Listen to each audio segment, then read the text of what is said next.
Présenter le programme d'une des spécialisations ou options de notre école qui s'appelle CALIS pour concevoir et accompagner l'innovation en agronomie. Et suite à cette présentation de quelques minutes, je laisserai la parole à Robin, qui est un de nos anciens étudiants, qui vous expliquera son parcours suite à cette formation et qui vous expliquera aujourd'hui ce qu'il fait et en quoi cette formation l'a amené à réaliser ce qu'il fait aujourd'hui.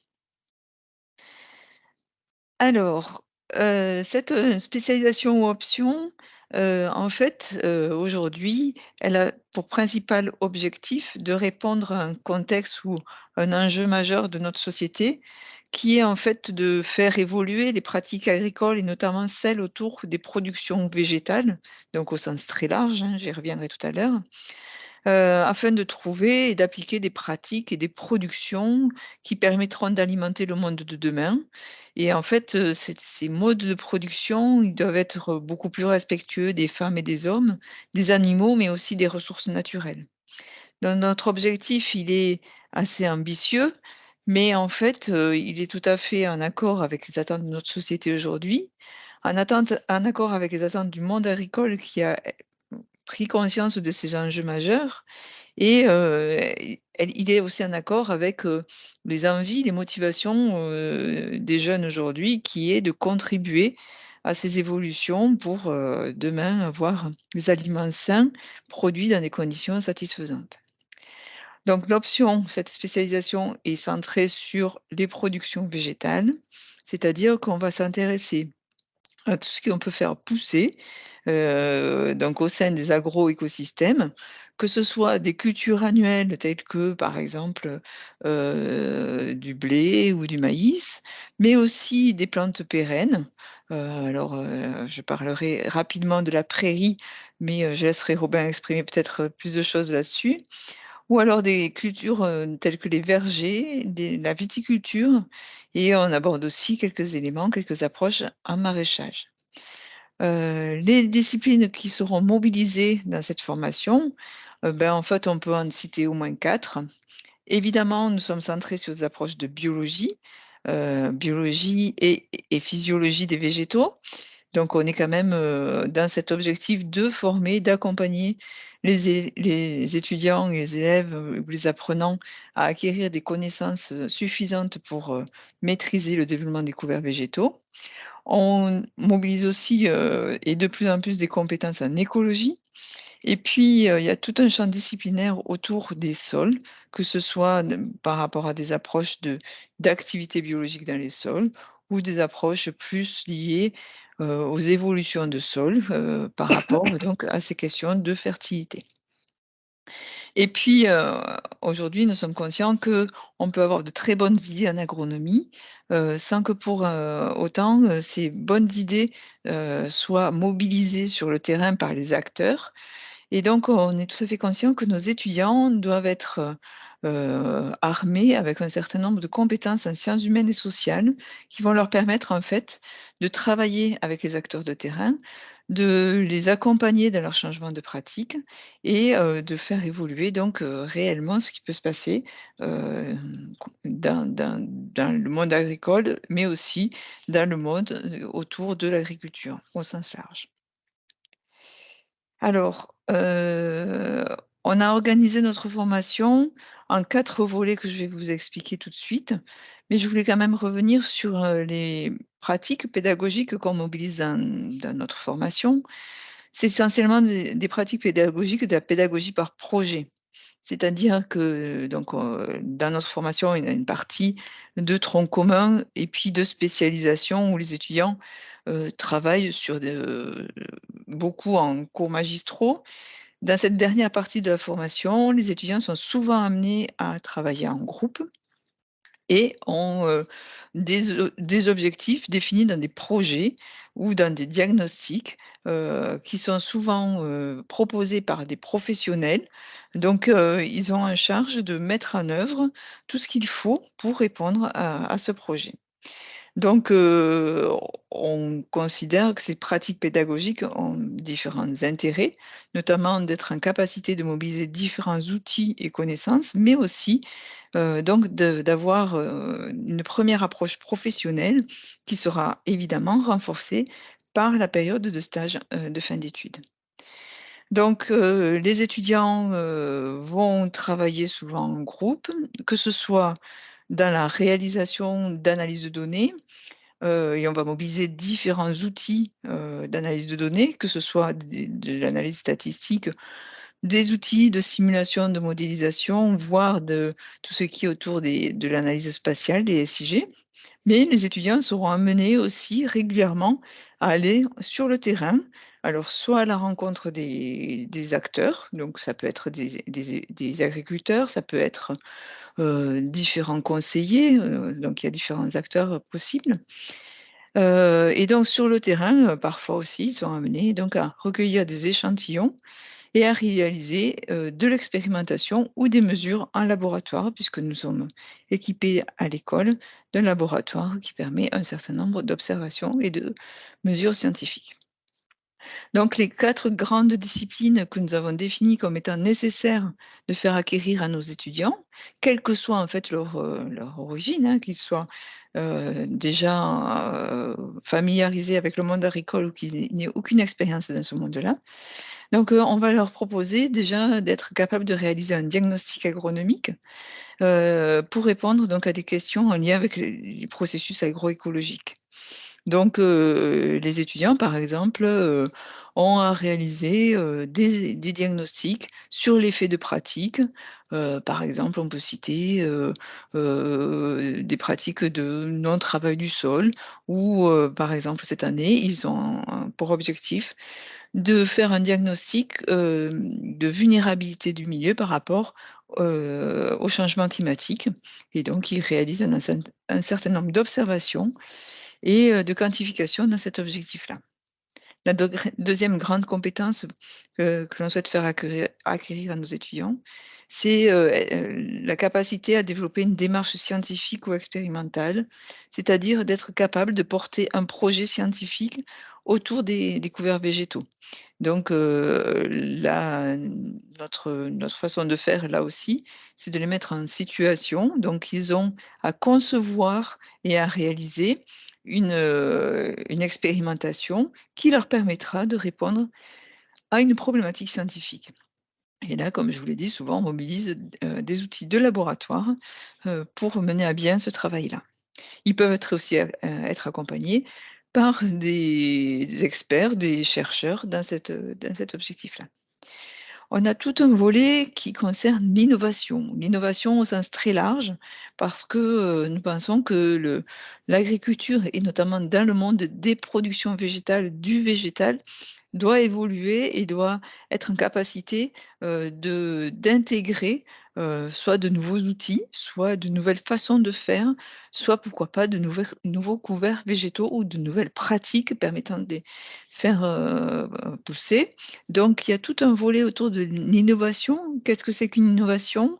Comment on peut, développer une innovation et ensuite aussi, comment en fait transférer cette innovation pour qu'elle devienne réellement une application. Et puis comme je vous l'ai dit, aujourd'hui, on souhaite que nos étudiants soient capables d'accompagner, les acteurs, donc qu'ils soient, que ce soit des collectifs ou des individus.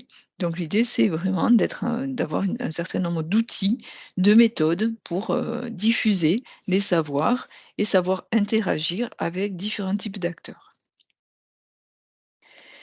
Donc, nos étudiants, suite à cette formation, comme tous les étudiants d'école, ont une très bonne capacité d'intégration, d'insertion dans le monde professionnel.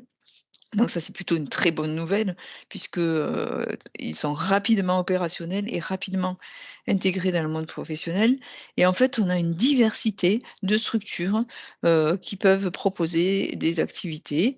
Alors en termes de compétences ou de fonctions, on a des métiers qui vont être plus liés à la recherche et l'expérimentation, donc plus en lien avec, la capacité à développer de nouveaux outils, de nouvelles connaissances. Donc dans le cadre d'activités de centres de recherche, d'instituts techniques, peut-être certains connaissent des instituts techniques comme Arvalis ou bien enfin, l'ITB ou autres. Donc, ces instituts techniques sont toujours en demande de nouveaux ingénieurs pour progresser dans la connaissance et le développement de savoir. On a tout ce qui est des compétences, enfin, les métiers liés à l'expertise, donc, le développement de nouvelles pratiques, donc au sein des chambres d'agriculture, des bureaux d'études ou des coopératives. On a tout ce qui est vraiment lié à la production. Donc là, on est dans l'encadrement, dans l'organisation des productions. Et puis, comme je vous l'ai dit, on a tout ce qui est animation et accompagnement de collectifs. Et là, de plus en plus, on voit des orientations vers des accompagnements de collectifs d'agriculteurs qui veulent vraiment évoluer dans leur pratique. Donc, un ensemble de la gamme de métiers proposés ou accessibles suite à cette formation est très large. On peut aller vers de la recherche au niveau cellulaire jusqu'à l'animation de collectifs et donc de personnes dans leur activité professionnelle. Alors, je voulais juste aussi vous préciser que, en 3e année, il y avait une autre possibilité de formation, dans le domaine du végétal. Donc les étudiants, qui suivent le cursus de avec AgroSup peuvent aussi intégrer un M2, autour des plantes et des sciences du végétal. Donc, c'est un master international, qui se situe donc à l'université Blaise Pascal, et qui est co-accrédité avec VET-AgroSup. Donc, il y a cette possibilité, encore d'aller, si vous aimez tout ce qui concerne les plantes et les végétaux, de se former. Alors là, on est plus dans le domaine des sciences du végétal, en lien avec, les pratiques agroécologiques, mais plus spécialisé autour, de la plante et des couverts, alors que l'option est plutôt, sur une gamme d'approches plus large et plutôt orientée agronomie avec, tout ce qui est milieu, sol, l'interaction sol, plante, atmosphère. Voilà pour, la présentation. Je vais, laisser la parole à Robin pour qu'il puisse, donc, Robin a accepté de partager, son expérience avec nous cet après-midi. Donc, Robin, si tu peux nous expliquer, un petit peu ton cursus et ce que tu fais aujourd'hui et comment tu as décidé d'en arriver là? Donc, bonjour à toutes et à tous. Je suis Robin Wissias, ancien étudiant de VET AgroSup, sorti en 2020 maintenant, donc il y a 34 ans. Donc, j'ai suivi la spécialisation Calice en dernière année de formation. J'en suis arrivé là, peut-être que je remonte un peu en arrière pour expliquer, mais ça faisait un moment que je voulais devenir ingénieur agronome, depuis le lycée, on va dire, sans avoir une idée claire de quelle spécialisation je voudrais suivre. Pour ça, j'ai pas choisi la voie la plus classique, j'ai choisi de suivre un DUT. Donc, je suis allé au DUT d'Aurillac. Et sur mon stage de fin d'études, j'ai eu une première approche. Donc, c'est un stage qui dure entre 3 et 6 mois. Moi, il a duré 4 mois. J'ai eu une première approche de la recherche sur prairie. Donc, c'est un domaine que j'avais apprécié. J'ai intégré VET-AgroSup suite au concours C2, là, qui est une passerelle pour passer des DUT en école d'ingénieur. Et du coup, bah, les 2 premières années de VET-AgroSup, on est un peu ensemble, donc il nous montre un peu de tout, et moi j'avais toujours cette idée de prairie derrière la tête. Et quand en dernière année, il a fallu se spécialiser, j'ai voulu travailler dans ce domaine-là. La prairie, c'est un peu spécial parce que ça peut être à la fois une entrée agronomique, production végétale, puisque c'est une culture d'herbe en soi, mais aussi une entrée zootechnique, parce que c'est un couvert qui est maintenu par l'utilisation directe ou indirecte des animaux d'élevage de cette culture-là. J'ai fait le choix de choisir Calice pour plusieurs raisons, notamment parce que j'appréciais beaucoup tout ce qui était agronomie, vie des sols, etc. Et je pense que c'était la spécialisation qui s'en rapprochait le plus. Donc, comme le disait Nathalie, oui, c'est 6 mois en fait, parce qu'on avait 6 mois de spécialisation, 6 mois de stage, où on avait mené quasiment que des projets, si je ne dis pas de bêtises. Et là où c'était bien, c'est qu'on était une groupe de 15 personnes. où en gros les projets étaient adaptés à nos envies et on était plusieurs à apprécier les prairies. Du coup, on avait fait pas mal de projets là-dessus, ce qui était super. Après, donc à la suite de cette spécialisation, j'ai fait 6 mois de stage. Donc j'ai dévié un petit peu sur la recherche sur les arbres fourragers. Donc je restais quand même dans le domaine fourrager. Donc c'est de la recherche qui était menée à l'INRA de Clermont-Ferrand sur la capacité qu'on a à nourrir des animaux avec des feuilles d'arbres. Je fais mon stage de 6 mois là-dessus. À la suite, le centre de recherche donc m'a gardé pour une année où là j'ai travaillé sur alors toujours sur le domaine euh, agroforestier où je menais une étude où on regardait l'impact du stress thermique, enfin des parcelles agroforestières sur le stress thermique d'ovins. Donc avec plein de capteurs qu'on mettait sur les moutons. Il y avait toujours le volet prairial parce qu'on regardait quand même, on suivait en parallèle la qualité des prairies. Et donc voilà, c'était un CDD d'un an. Je suis arrivé au bout de mon CDD. Et là, j'ai eu une opportunité de commencer une thèse. Donc une thèse, alors selon le pays où vous la faites, le domaine où vous le faites, c'est un peu différent. Dans mon cas, dans le cas, je veux dire, des domaines des sciences agronomiques en France, une thèse, c'est un contrat de recherche de 3 ans pour lequel vous êtes employé, où vous travaillez que sur une mission de recherche. Et ça a aussi la possibilité de vous diplômer en tant que docteur et donc derrière de pouvoir devenir maître de conférence ou chercheur, etc. Moi, je l'ai fait plutôt pour la partie, on va dire, travailler 3 ans sur une mission de recherche parce que j'apprécie beaucoup la recherche. Et du coup, cette thèse était portée, enfin, est portée, parce que je suis actuellement en deuxième année de thèse, par McDonald's France, en partenariat avec son fournisseur de viande hachée qui s'appelle Moy Park, qui est basé à Orléans. Et c'est une thèse qui porte vraiment sur l'étude des systèmes prairiaux. Donc, je reviens à mes domaines de prédilection initiaux et qui est porté en partenariat avec INRAE, donc l'Institut national de la recherche pour l'agriculture, l'alimentaire et l'environnement, je crois que c'est ça, et VetaGroSup à Clermont-Ferrand. Voilà.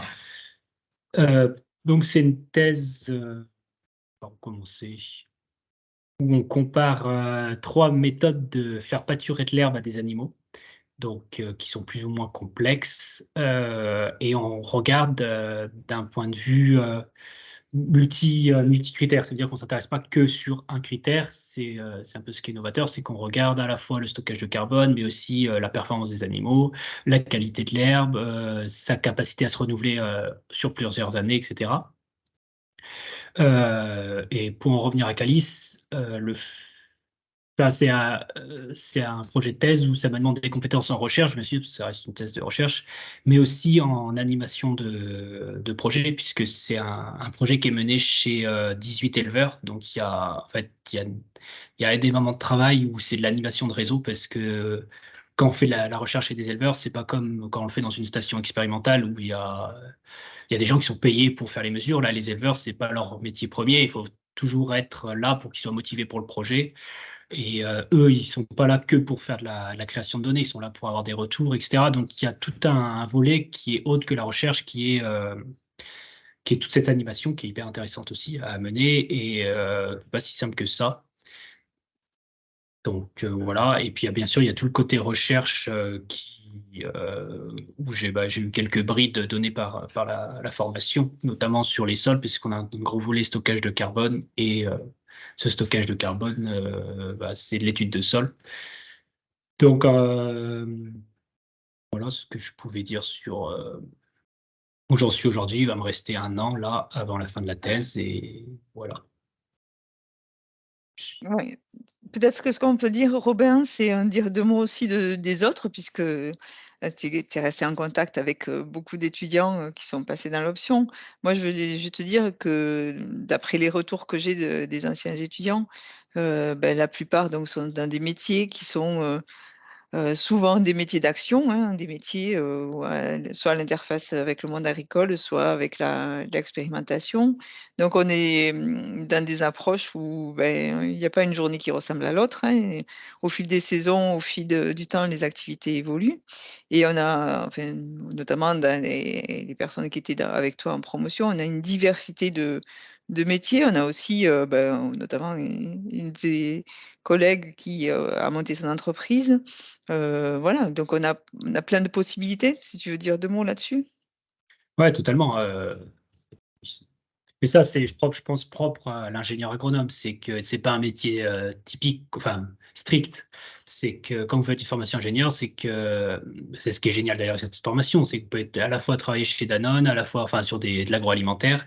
Pour ce qui est production végétale, c'est aussi le cas. C'est que il y en a qui vont faire de la recherche comme moi, donc soit à travers de la recherche publique. Enfin, moi, je suis un peu particulier, mais je suis quand même très recherche publique quand même, soit pour des groupes en R&D privés. On a le cas d'une collègue qui travaille chez Bayer, d'autres qui vont travailler pour des banques. On a un collègue qui travaille à je ne sais plus quelle banque, mais une banque qui a le lien avec les agriculteurs, d'autres qui sont directement conseillers auprès d'agriculteurs à travers des structures telles que les chambres d'agriculture.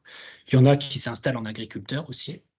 Euh, voilà, comme tu disais, Adèle qui a monté son entreprise de vente d'huile enfin, de transformation, de création et de vente d'huiles diverses. Enfin, voilà, il y a une forte diversité à la suite et c'est peut-être aussi ce qui est intéressant, quoi, c'est que c'est pas un entonnoir, plutôt l'inverse d'ailleurs. Mmh. Voilà, et donc bon, ce qui est important aussi, c'est de savoir, c'est qu'on n'a pas pour nous, l'idée, c'est de faire acquérir des connaissances assez larges et pas forcément, spécialisées sur, un domaine de production. Je disais soit la question qu'on nous pose, c'est: «Est-ce que vous travaillez que sur le blé?» Le modèle qu'on prend, c'est souvent les cultures, annuelles parce que c'est les plus simples et les plus accessibles, mais on essaie d'illustrer aussi, les modules, et les supports, avec d'autres couverts végétaux et donc c'est vrai qu'on aime bien aussi aller, utiliser les prairies, du Massif central. On aime bien aussi, aller, dans d'autres domaines comme le maraîchage ou la viticulture. Voilà, alors je ne sais pas s'il y a des questions, si on peut, vous répondre, ou Alors pour le moment, nous n'avons pas de questions. bonjour Donc Kevin. n'hésitez pas Bonjour bonjour Kevin. Nathalie, bonjour Robin. Donc on n'a pas de questions pour le moment. Donc n'hésitez pas à poser vos questions, par écrit via le petit onglet, questions-réponses qui se situe juste après l'onglet conversation. Donc hésitez pas, Nathalie et Robin sont là pour vous répondre.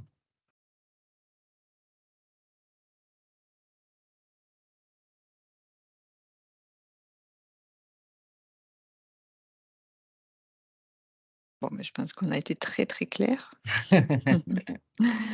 Après voilà, souvent les étudiants donc savent, un petit peu, Robin a dit, il voulait travailler en agronomie au départ et donc ça il a évolué en fonction de ses rencontres et en fonction de ses stages mais je crois que quand on rentre avec AgroSup, on peut avoir une idée assez précise ou des affinités pour certains domaines.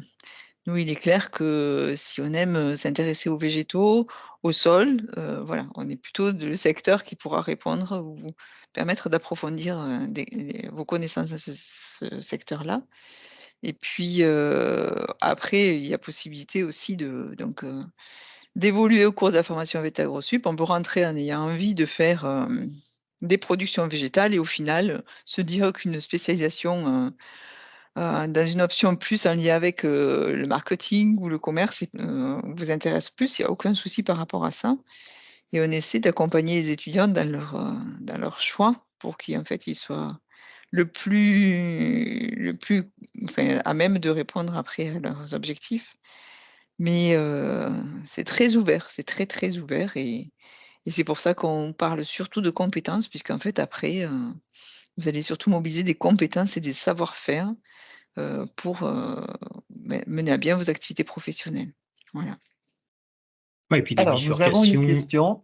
question. Bonjour, est-ce que votre formation permet d'acquérir assez de compétences pour se présenter au concours de la DGCCRF? Et en effet, tout était très clair, merci. Alors là, j'ai un petit peu de mal à répondre à cette question. Je sais pas vraiment. Alors, la DGCCRF, c'est la Direction générale de la concurrence, de la consommation et de la répression des fraudes. Eh ben, après, est-ce que c'est pas une possibilité par rapport à la formation en école véto? Tout ce qui est service vétérinaire, alors j'avoue que je pourrais pas vous répondre. Il va falloir aller chercher de l'information, alors soit auprès de la direction des études de l'établissement, soit je suis pas compétente sur ce sujet, j'en suis désolée. On pourra se renseigner et vous pouvez nous adresser peut-être un mail à l'adresse générique qui vous a envoyé le lien de connexion, l'adresse communication@vetagro-sup.fr. Posez-nous votre question et on tâchera de se renseigner pour vous répondre concrètement et correctement afin de ne pas vous perdre dans les réponses. On ne veut pas vous Et donner de merci pour fausses la informations. question. On préparera la réponse pour la prochaine fois, en tout cas. Merci. Donc, une nouvelle question. Est-ce qu'il y a une spécialisation en production animale en choisissant la branche d'ingénieur en végétal? Alors, en fait, quand vous allez arriver à la fin de la 2e année, vous allez donc choisir une orientation. Alors, c'est un peu particulier puisque le monde agricole est normalement organisé dans avec des exploitations en polyculture et élevage, mais vous êtes quand même amené à faire ce choix, soit de l'animal, soit du végétal. Robin est un excellent, est tout à fait bien, sur cet aspect-là puisque, je pense qu'il s'est beaucoup posé de questions pour se dire: «Est-ce que je pars plus vers le végétal ou plus vers l'animal?» Mais bon, voilà, dans l'option plus production végétale, on n'exclut pas, de parler des prairies, de leur développement et puis de cet écosystème qui est quand même assez, incroyable, qui rend plein de services à la société. Et puis, côté animal, ben, ils vont aussi parler, d'alimentation des animaux au travers, ben, tout ce qui peut être fourrage, production de fourrage. On a un module en commun, dans la spécialisation entre production animale et production végétale, mais on n'exclut pas de faire des liens au travers éventuellement de projets ingénieurs ou autres. Mais pour l'instant, dans notre formation, il est vrai qu'il faut se spécialiser dans un domaine ou dans l'autre. Alors je sais pas Robin si tu veux compléter par rapport aussi à ce ou peut-être aux autres, étudiants qui étaient avec toi, ceux qui avaient choisi plus production animale ou plus production végétale? Oui, après, enfin, ce qu'il faut se dire, c'est qu'on est tous ingénieurs Vétagro déjà avec 2 ans où on voit à peu près les mêmes choses, avec des choses parce qu'à partir de la 2e année, on commence à choisir des modules qui nous plaisent. Et après, il y a vraiment 6 mois de spécialisation. C'est vraiment 6 mois où vous allez, voilà, apprendre des choses un peu, sur un sujet propre, mais ça vous ferme pas du tout les portes pour, repartir en animal ou même en marketing ou en autre chose. C'est que c'est 6 mois de spécialisation et après, en fait, la vie, entre les stages, les opportunités d'emploi et cetera. Globalement, je pense qu'en sortie de Veta-Gros-Sup, entre un ingénieur, qui a fait une spécialisation animale ou végétale, il y a des petites différences, bien sûr, de compétences et cetera, parce que ce que veut une spécialisation. Mais sur, des grosses compétences, on est à même de répondre, à des postes, équivalents, quoi. Mmh. Et puis si vous suivez l'option plus spécialisée en végétal, si vous êtes quand même, intéressé par un stage en lien avec les productions animales, enfin on s'est jamais opposé à ce choix-là et vous êtes suivi dans le cadre de votre stage par un enseignant en production animale.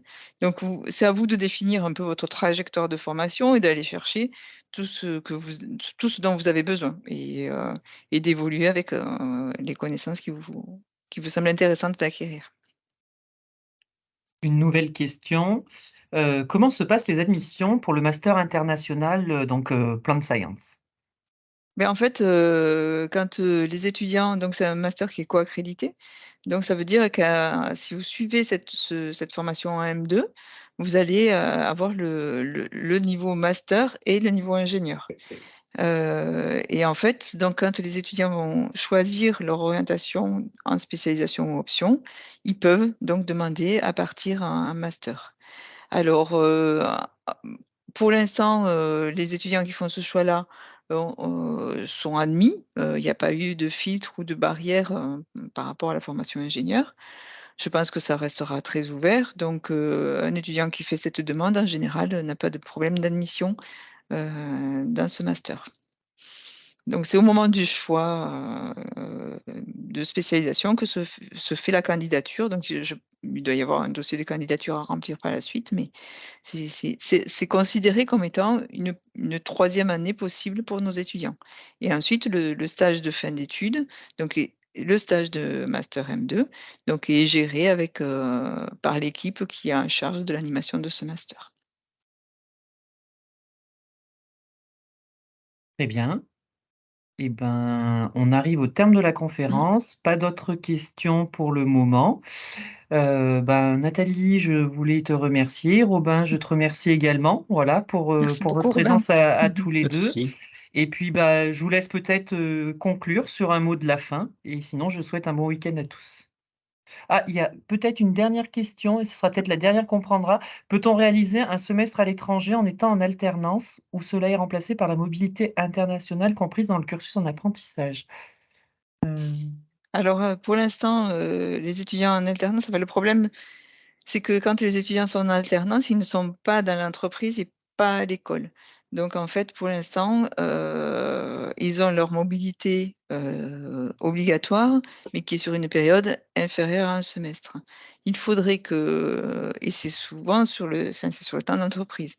Donc il faudrait que l'entreprise soit d'accord pour, cette possibilité-là. Pour l'instant, on reste sur la mobilité internationale, qui est, donc à organiser soit en lien avec l'entreprise, soit il faut que l'étudiant, trouve sa propre organisation pour, faire cette période à l'international. Et puis pour le mot de la fin, bienvenue à toutes et tous. On sera ravis de vous accueillir et on fera au mieux pour vous former, et vous accompagner dans votre formation. Voilà. Robin? Oui, non, c'est un très bon choix d'école et de spécialisation qui vous enferme pas, qui vous ouvre à plein d'opportunités différentes, qui, je pense, sont porteuses aujourd'hui d'emploi. Et je pense que, enfin, je sais pas quel âge vous avez, mais dans 3 à 5 ans, elles sont encore porteuses, peut-être. Voilà. Parfait. Merci Kevin. Merci à tout le monde. Merci beaucoup. Bonne journée à vous. Au revoir. Au Au revoir. revoir, bonne journée.